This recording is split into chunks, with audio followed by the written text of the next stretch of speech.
నమస్కారం. ఈనాటి మన లోతైన విశ్లేషణకు స్వాగతం. మహాభారతం అనగానే సాధారణంగా కురుక్షేత్రం, కౌరవ పాండవులు గుర్తుకొస్తారు కదూ. కాని ఇవాళ మనం ఆ మహాకావ్యంలోని అత్యంత సంక్లిష్టమైన నైతిక ధర్మసంకటాలను డీకోడ్ చేయబోతున్నాం. ముఖ్యంగా మానవ కర్తవ్యం మరియు కర్మల ప్రభావం మనుషుల జీవితాలను ఎలా మార్చేస్తాయో చాలా ఆసక్తికరంగా తెలుసుకుందాం. అసలు విధేయత, ధర్మం ఈ రెండూ ముఖాముఖీ ఢీకొన్నప్పుడు ఏది గెలవాలి? ఇలాంటి ప్రశ్న ఎప్పుడైనా మదిలో మెదిలిందా? ఈనాటి మన విశ్లేషణకు ఇదే కేంద్రబిందువు. ముగ్గురు కీలక పాత్రలు ఎదుర్కొన్న అసాధ్యమైన ఎంపికల గుండా ప్రయాణిస్తూ దీనికి సమాధానం వెతికే ప్రయత్నం చేద్దాం. మొదటి భాగం: అగ్నిలోంచి ఉద్భవించిన రాణి ద్రౌపది. ద్రౌపది నేపథ్యం నిజంగా చాలా అసాధారణమైనది. ఆమె ఒక యజ్ఞగుండం నుండి పుట్టుకొచ్చింది తెలుసా? తల్లి గర్భం నుండి జన్మించకపోవడం వల్ల ఆమెను అయోనిజ అని పిలుస్తారు. ఎంతోమంది క్షత్రియుల నాశనానికి ఆమె కారణమవుతుందనే ఒక దైవికమైన భవిష్యవాణితో ఏకంగా ఒక యువతిగా అగ్నిలోంచి ఉద్భవించిందామె. ఆమె జీవితంలో అత్యంత ఆశ్చర్యకరమైన విషయం ఏకకాలంలో 5 పాండవులను వివాహం చేసుకోవడం. అప్పట్లో ఇది వినడానికి చాలా విచిత్రంగా, అసాధారణంగా అనిపించే విషయమే కదా. అయితే ఆమె సాక్షాత్తు శ్రీదేవి యొక్క అంశ అని చెబుతూ ఈ వివాహాన్ని మన గ్రంథాలు సమర్థించాయి. ద్రౌపది జీవిత ప్రయాణాన్ని ఒకసారి గమనిస్తే, ఒక విలువిద్య పోటీలో గెలుచుకున్న బహుమతి స్థాయి నుండి ఇంద్రప్రస్థపు భారీ ఖజానాను పర్యవేక్షించే గొప్ప నిర్వాహకురాలిగా ఆమె ఎలా ఎదిగిందో మనకర్థమవుతుంది. ఆపై 13 ఏళ్ల కఠినమైన అజ్ఞాతవాసం, 18 రోజుల భయంకరమైన కురుక్షేత్ర యుద్ధాన్ని తట్టుకుని నిలబడిన ఆమె మనోధైర్యం నిజంగా అద్భుతం. ఇక రెండవ భాగం: మాయాజూదం. ధర్మం అనే భ్రమ ఎలా బద్దలైందో ఇప్పుడు తెలుసుకుందాం. జూదం మత్తులో పడిపోయిన ధర్మరాజు తన రాజ్యాన్ని, సోదరులను, తనను తాను, ఆఖరికి తన భార్య ద్రౌపదిని కూడా పందెంలో ఓడిపోయాడు. దీనివల్ల కౌరవులు ఆమెనొక బానిసగా పరిగణించి జుట్టు పట్టుకొని సభలోకి లాక్కొచ్చే అత్యంత దారుణమైన పరిస్థితి తలెత్తింది. ఇది మహాభారతంలోనే అత్యంత కీలకమైన మలుపు. కాని అక్కడ ఆమె తల వంచుకుని ఏడవలేదు. ద్రౌపది తన అద్భుతమైన వాక్చాతుర్యాన్ని ప్రదర్శించింది. తనను తాను పందెంలో ఓడిపోయి స్వేచ్ఛను కోల్పోయిన వ్యక్తికి అసలు తన భార్యను పందెంగా పెట్టే చట్టపరమైన హక్కు ఉంటుందా అని నిండు సభలో పెద్దలందర్నీ నిలదీసింది. ఇది ఎవ్వరూ సమాధానం చెప్పలేని ఒక అద్భుతమైన నైతిక, చట్టపరమైన సవాలు కదూ. ఇక్కడే వస్తుంది మన మూడవ భాగం: మౌనంగా ఉండిపోయిన పెద్దల అంగీకారం. ద్రౌపది అంతలా న్యాయం కోసం వేడుకుంటుంటే ఆ సభలో ఉన్న అత్యంత శక్తివంతులు, గౌరవనీయులైన పెద్దలు కనీసం నోరు మెదపకుండా మౌనంగా ఉండిపోయారు. ఇప్పుడు కథను కాస్తం ముందుకు తీసుకెళ్దాం.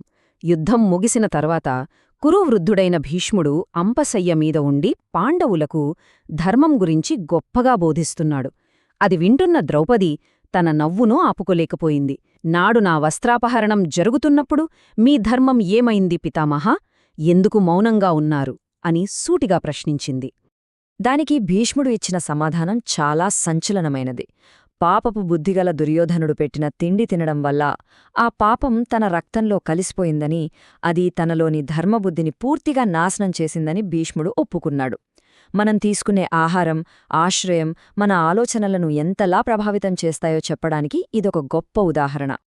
అర్జునుడి బాణాలు తన శరీరంలోని ఆ పాపపు రక్తాన్ని మొత్తాన్ని బయటకు పంపించాయని, అందుకే ఇప్పుడు తన అంతరాత్మలోనే స్వచ్ఛమైన ధర్మం మళ్లీ మాట్లాడుతోందని భీష్ముడు వివరించాడు. నిజంగా ఆశ్చర్యంగా ఉంది కదా. ఇక 4వ భాగం: కర్ణుడు గుడ్డి విధేయత తెచ్చిన విషాదం. నాణ్యానికి ఉన్న మరో కోణాన్ని ఇప్పుడు పరిశీలిద్దాం. కర్ణుడు ఎంత గొప్ప వీరుడైనా, దానశీలైనా అతని కర్మల ఫలితంగా 2 ఘోరమైన శాపాలు అతన్ని వెంటాడాయి. అత్యవసర సమయంలో బ్రహ్మాస్త్ర మంత్రాలు మర్చిపోతావని పరశురాముడు, ప్రాణాపాయ స్థితిలో రథచక్రం భూమిలో కూరుకుపోతుందని ఒక బ్రాహ్మణుడు ఇచ్చిన శాపాలు సమాజం నుండి అతన్ని దూరం చేసి పతనం వైపు నడిపించాయి. ఆ సమయంలోనే దుర్యోధనుడు అతనికి స్నేహాన్ని, రాజ్యాన్ని ఇచ్చి ఆదరించాడు. అయితే యుద్ధం ప్రారంభమయ్యే ముందు రోజు ఒక ఊహించని పరిణామం జరుగుతుంది. కన్నతల్లి కుంతీదేవి కర్ణుడి దగ్గరకు వచ్చి ఒక అతిపెద్ద రహస్యాన్ని బయటపెడుతుంది. పాండవులకు అన్నయ్యను నీవే అని చెబుతుంది. కాని ఏదేమైనా సరే తన పక్షాన్ని మార్చుకోవడానికి కర్ణుడు ససేమిరా అంటాడు.